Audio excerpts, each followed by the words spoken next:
The flip transition. This one is exactly what it sounds like. A flip. Look, here it is. A flip. Notice that it uses 3D perspective. If it didn't, it would be more of a squish, like this. The flip transition also feels like it's straight out of the 80s. I mean, just look at those glasses. So it must be handled with care, lest things get too funky. Wow, a freeze frame and a flip. Amazing. I think this one works way better for smaller graphics, not for the full frame. However, in a Nebula exclusive part of my Rubik's Cube video, I used a full frame flip transition to move the audience's viewpoint to the other side of my office door to see it being locked from the inside, then used it again to show the door being locked from the outside.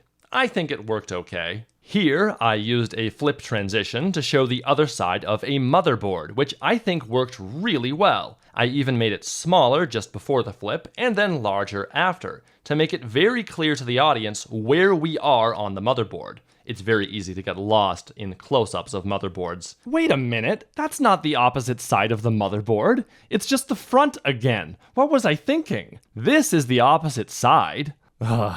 Also, I should not have allowed the little overshoot wiggle at the end, because it's along a different axis of perspective than the motherboard itself, which the wiggle makes abundantly clear.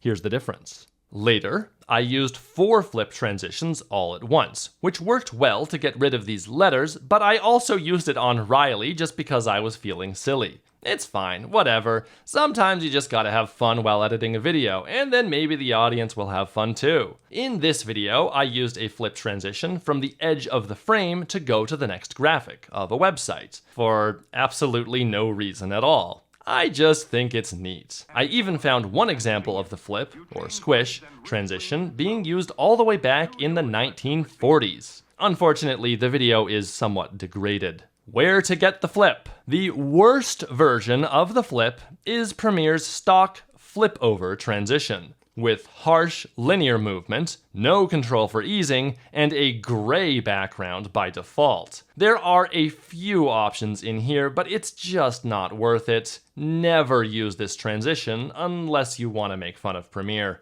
Premiere's basic 3D effect is better. It also doesn't have a perspective parameter, but it does have both tilt and swivel. In other words, vertical and horizontal controls. I've used this a lot just as an effect to make some graphics more interesting. The Nublu 3D flip is better. You can change where it flips from, but you've only got the option for vertical or horizontal flips, and there are no perspective or blur parameters. The presets have a few different ways you can use it, most of which are bad. But it's still better than Premiere's, so 2 out of 5 stars. Sapphire's S_card flip is not much better. I can tell that this transition is definitely not intended for objects smaller than the frame. It's only meant for full frame transitions because, again, you can't change the flip center. And if you only use it on the head or tail of a clip, it won't flip into nothingness as it should. Those are the biggest issues. Also, you only have the option for vertical or horizontal flips, no diagonals.